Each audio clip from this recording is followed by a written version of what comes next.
سلام به همه دوستان عزیزم، امیدوارم حالتون خوب باشه و از زندگیتون لذت ببرید.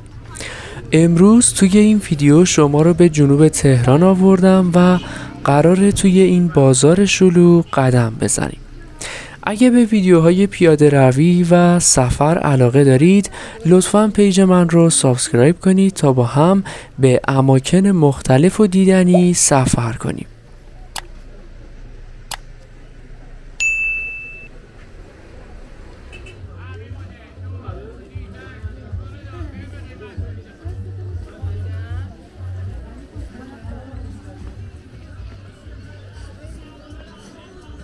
اینجا منطقه 19 تهرانه و بازار عبدالآباده. بازار عبدالآباد در سالهای گذشته بازار پارچه بوده، اما به مرور زمان کالاهای مختلفی به اون اضافه شد و امروزه به یه بازار بزرگ با قیمتهای عالی تبدیل شده. توی این بازار بزرگ شما میتونید انواع لباس، پارچه، لوازم آرایشی و بهداشتی، کالای ورزشی، لوازم خونگی و بدلیجات رو خریداری کنید.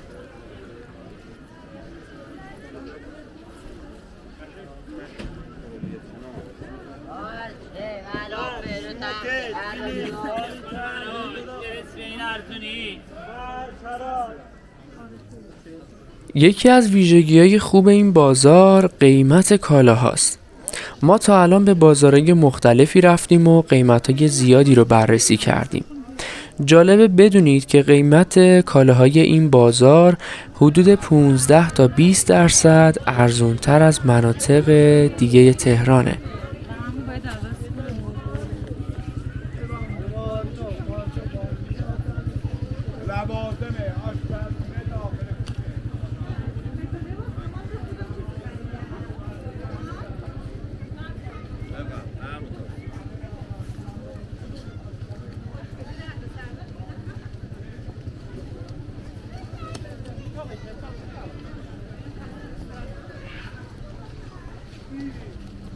همونطور که تا الان مشاهده کردید فضای بازار کاملا سنتی و قدیمیه و خبری از مراکز خرید لوکس و بزرگ نیست.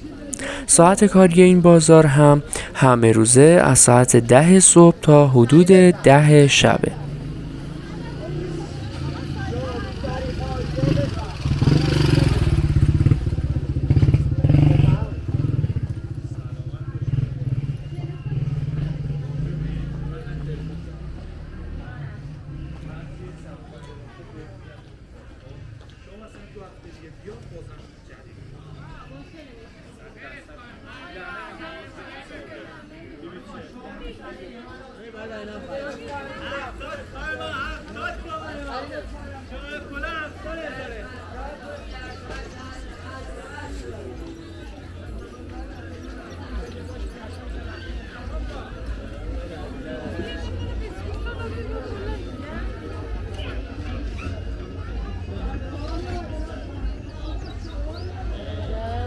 بازار عبدالآباد به بازار احسانی هم معروفه.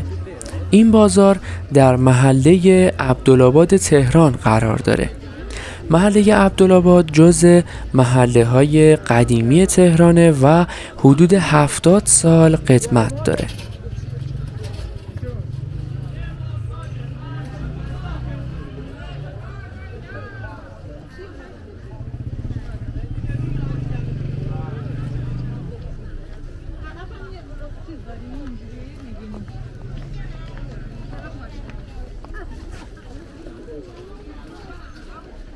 محله عبدالآباد در گذشته روستای کوچیکی بوده و فردی به نام یعقوب مشق مالک روستا بوده.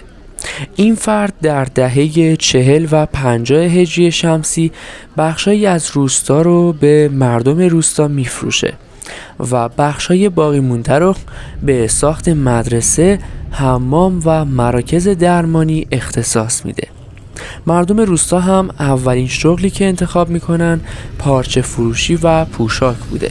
به همین دلیل از ابتدا این بازار به پارچه و پوشاک معروفه.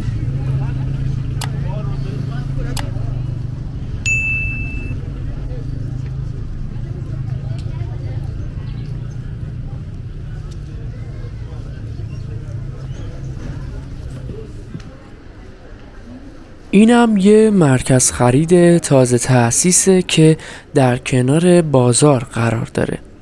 این مرکز خرید بیشتر به پوشاک اختصاص داره و همونطور که میبینید در مقایسه با بازار بسیار خلوته.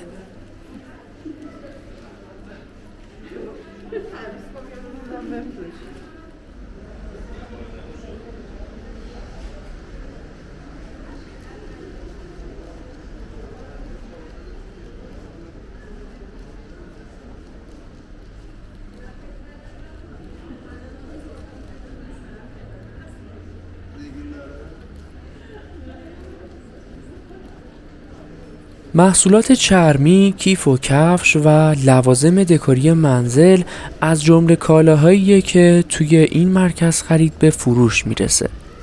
چون در کنار بازار عبدالآباد قرار داره، قیمت‌های خوبی رو هم روی کالاها قرار دادن و بعضی از فروشگاه‌ها قیمت کالاهاشون رو روی شیشه مغازه نوشتن.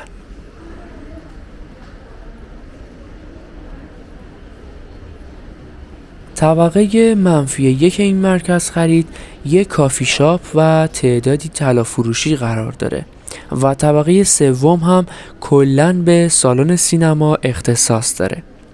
طبقات همکف اول و دوم هم به پوشاک و لوازم دکوری اختصاص داره.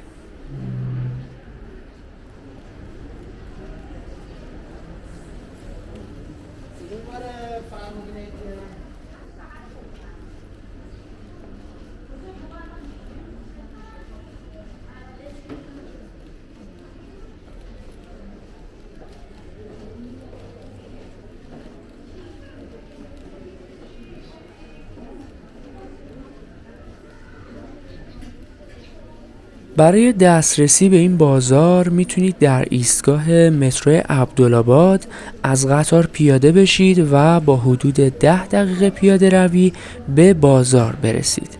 به علاوه میتونید از میدون آزادی، میدون امام خمینی، میدون راه آهن و یا ترمینال جنوب از طریق تاکسی به این بازار برسید.